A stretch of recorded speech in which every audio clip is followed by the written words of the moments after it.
Detroit in the 80s, that was the hardest place to be Asian American because you had the face of the enemy. This was during a recession, a worse recession than what we just went through 2008 and so on.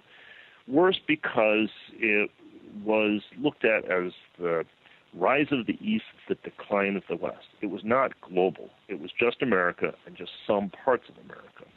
So to take you back to this time period, it was when Jimmy Carter was president. It's pre-World Wide Web. It's pre-personal computer.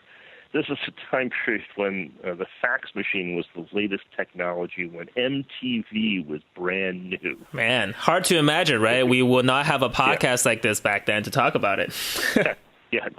No podcast, nothing like that. Right? So it was a time when unemployment was in the double digits, inflation was in the double digits.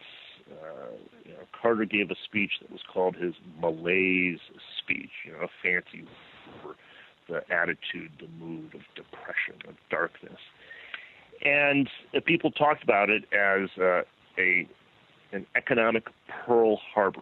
Now, why did they talk about it that way? Because even as the U.S. suffered, as people feared being laid off, Japan Inc.